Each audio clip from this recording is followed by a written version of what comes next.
आप देख रहे हैं डार्क फाइल्स। तो चलिए बढ़ते हैं आज की इस कहानी की ओर। एक शाम ठीक 7 बजे मैं अपने घर से रात का खाना लेकर फैक्ट्री जाने के लिए निकला तो कड़कड़ाती ठंड और घने कोहरे ने मुझे ऊपर से लेकर नीचे तक हिलाकर रख दिया। दिसंबर का पहला हफ्ता, ऊपर से गांव की ठंड, इससे मैं पहले से ही वाकिफ था, मगर मैं कर भी क्या सकता हूँ। आज मुझे फैक्ट्री जाना ही होगा क्योंकि आज मेरा काम पर पहला दिन है और ये काम मुझे काफ़ी मशक्क़त के बाद मिली है, तो मेरे पास इसके अलावा और कोई दूसरा उपाय नहीं है। घर से निकलते ही मैंने जब अपनी निगाहें इधर उधर घुमाई तो मुझे गांव के रास्ते पर मेरे अलावा और कोई नहीं दिखा। ऐसा हो भी क्यों ना, इतनी ठंड में कौन मेरे जैसा बदकिस्मत होगा जो बाहर निकलेगा। खैर, मैं चलते हुए फैक्ट्री की तरफ आगे बढ़ने लगा। मेरे घर से फैक्ट्री करीब 7 किलोमीटर की दूरी पर है और मुझे रात के 9:30 बजे तक वहां पहुंचना होगा, इसलिए मैं 7 बजे ही घर से निकल गया। घर से निकलते वक्त पापा ने कहा था, आज किसी तरह से पैदल चले जाओ, कल तुम्हारे लिए एक साइकिल का बंदोबस्त कर दूंगा। कुछ दूर चलने के बाद मैं गांव के रास्ते से अलग एक सुनसान रास्ते पर आ गया, जहां मेरी टॉर्च की लाइट पड़ते ही मुझे अंधेरे का पता चला, क्योंकि उस रास्ते पर अंधेरा इस कदर छाया हुआ था कि मेरी टॉर्च की लाइट ना के समान मालूम पड़ रही थी। सन्नाटा तो इस कदर फैला हुआ था कि रास्ते के किनारे झाड़ियों से आ रही रात कीड़ों की आवाज़ें भी मुझे साफ साफ सुनाई पड़ रही थीं। रास्ता पूरी तरह से जंगलों से घिरा हुआ था, तो मुझे बार बार बस यही डर खाए जा रहा था कि कहीं कोई जंगली जानवर मुझ पर हमला न कर दे। डर के कारण मैं अपने पैरों को दबा दबा कर चल रहा था ताकि मेरे चलने की आवाज़ ना हो। अभी मैं आगे बढ़ ही रहा था कि तभी मुझे पीछे से एक टांगे की आवाज़ आई। उस आवाज़ को सुनकर मैंने जब पीछे पलटकर देखा तो तांगा चलकर मेरी ओर आ रहा था। उस तांगे को देखकर मैं रास्ते के किनारे खड़ा हो गया और मन ही मन में बोला, पैदल जाने से तो अच्छा है कि मैं इस तांगे वाले से सहायता मांग लूं। ये सोचते ही मैंने हाथ दिखाकर उस तांगे वाले को रोकने का इशारा किया, तो वो तांगा ठीक मेरे सामने आकर रुका। तांगे के रुकते ही तांगा चला रहे एक बुजुर्ग आदमी ने मुझसे कहा, कहाँ जाना है बाबू साहब आपको? जिस पर मैंने कहा, वो मुझे थोड़ी दूर आगे फैक्ट्री में जाना है, आप मुझे छोड़ देंगे? इस पर उस आदमी ने हंसते हुए कहा, बिना पैसों के तो मैं किसी को भी नहीं बिठाता, 2 रुपया लगेंगे। इस ठंड में पैदल जाने से तो अच्छा है कि मैं उसे 2 रुपए देकर उसके तांगे में चला जाऊं। इस पर मैंने उस बुजुर्ग आदमी से कहा, हाँ ठीक है, मैं 2 रुपये दे दूंगा, आप मुझे वहाँ तक छोड़ दीजिए। जिस पर उस बुजुर्ग आदमी ने मुझे तांगे पर बैठने को कहा। मैं भी तांगे पर चढ़कर बैठ गया और मेरे बैठते ही उस आदमी ने तांगा भगाना शुरू कर दिया। तांगे पर जहाँ मैं बैठा हुआ था वो जगह दोनों तरफ तिरपाल से घिरा हुआ था, तो मुझे ठंड उतनी नहीं लग रही थी। मगर हैरत वाली बात तो ये थी कि उस बुजुर्ग आदमी ने इतने ठंड में भी कोई गर्म कपड़ा नहीं पहन रखा था। पर ऐसा क्यों? क्या उस आदमी को ठंड नहीं लग रही? ये सवाल मेरे जहन में कांटे की तरह चुभने लगा। जिस पर मैंने उस आदमी से पूछा, क्या बात है चाचा, आपको ठंड नहीं लग रही है क्या? जिस पर उस आदमी ने हंसते हुए कहा, नहीं नहीं बाबू साहब, मुझे बस गर्मी लगती है, ठंड नहीं।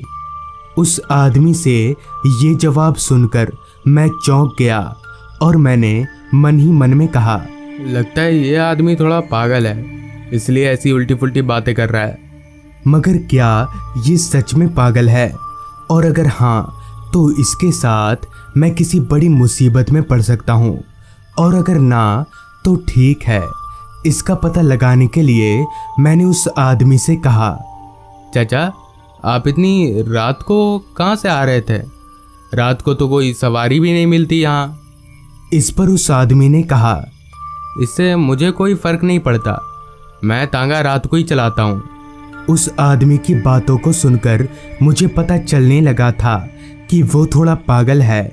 खैर मेरे भी फैक्ट्री अब आने ही वाली थी, तो मैं 2 रुपए निकालने के लिए जैसे ही अपने हाथ को जेब में डाला तो मैं चौंक गया, क्योंकि मैंने इसी जेब में 5 का एक सिक्का रखा था, मगर वो सिक्का अब मेरे जेब में नहीं था।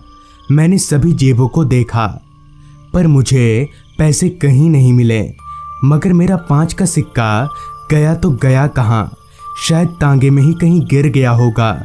जिस पर मैंने टॉर्च जलाकर अपने आसपास भी देखा, मगर मुझे वो सिक्का कहीं नहीं मिला। अब मुझे समझ नहीं आ रहा था कि मैं क्या करूं और इस तांगे वाले को क्या जवाब दूं। इसने तो मुझे पहले ही कह दिया था और ये अब बिना पैसे लिए मानेगा नहीं। इस पर मैंने उस आदमी से कहा, चाचा तांगा रोकिए, मुझे उतरना है। मेरे इतना बोलते ही उस आदमी ने तांगा रोक दिया। तांगा रुकते ही मैं उतरकर उस आदमी के पास गया और उनसे कहा, चाचा मेरे पैसे गिर गए हैं, अब तो मैं आपको 2 रुपए नहीं दे पाऊंगा। मेरे इतना बोलते ही उस आदमी ने पीछे तांगे की तरफ देखा और चिल्लाकर कहा, अरे बचवा लोग, तुम लोगों ने लिया है क्या बाबू साहब का पैसा? उस आदमी के मुंह से ये सुनकर मैं सहम गया, क्योंकि मेरे और इसके अलावा यहाँ तो और कोई नहीं था। तो फिर ये आदमी किसको बोल रहा था? उस आदमी ने इतना कहा ही था कि तभी पीछे से 2 बच्चों के हंसने की आवाज़ आई। उस आवाज़ को सुनकर मैं जैसे ही पीछे पलटा तो मेरे होश उड़ गए और मेरा सर एकदम से चक्कर खाने लगा, क्योंकि जब मैं इस तांगे पर बैठकर आया था तब तो यहाँ कोई भी नहीं था। तो अब 2 बच्चे कहाँ से आ गए? अभी मैं एक पुतले की तरह खड़े खड़े ये सब देख ही रहा था कि तभी उनमें से एक बच्चे ने हंसते हुए कहा, हाँ हमने लिए हैं पैसे और अब हम नहीं देंगे। इतना बोलकर वो दोनों बच्चे तांगे से कूदकर जंगलों के भीतर भाग गए। जिस पर मैंने उस आदमी से कहा, चाचा ये बच्चे कौन थे? और पहले तो मैंने इन लोगों को तांगे पर नहीं देखा। जिस पर उस आदमी ने जो जवाब दिया उसे सुनकर मैं और सहम गया। मेरे ये पूछते ही उस आदमी ने कहा, क्या बोल रहे हैं बाबू साहब आप?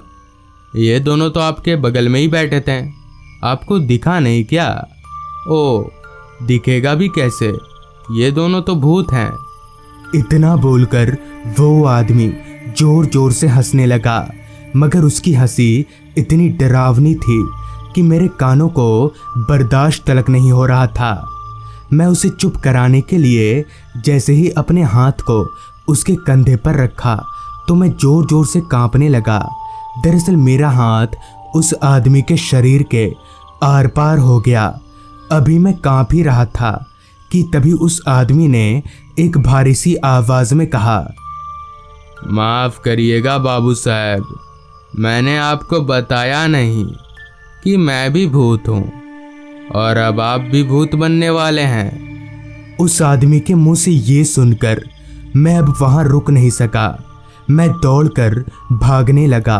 मैं काफी तेज दौड़ रहा था, मगर मेरे कानों में बस एक ही आवाज आ रही थी, बाबू साहब मेरे 2 रुपए दीजिए।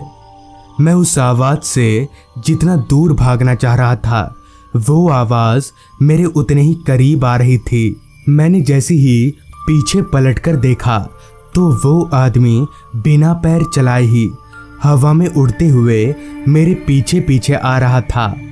इससे पहले कि मैं काफी दूर भाग पाऊं तभी उस भूत ने पीछे से मेरा गला पकड़ लिया और मुझे उल्टी दिशा में घसीटने लगा। अब मैं अपने आप को मरा हुआ मान चुका था और उस आदमी का भी चेहरा पूरी तरह से बदल चुका था। अभी वो भूत मुझे घसीटकर जंगल के अंदर ले जाने ही वाला था। तभी वहाँ फैक्ट्री के 2-3 कर्मचारी आ गए, जिन्हें देखकर वो भूत हवा में धुआं हो गया। तो उस तरह से उस रात मेरी जान बच गई।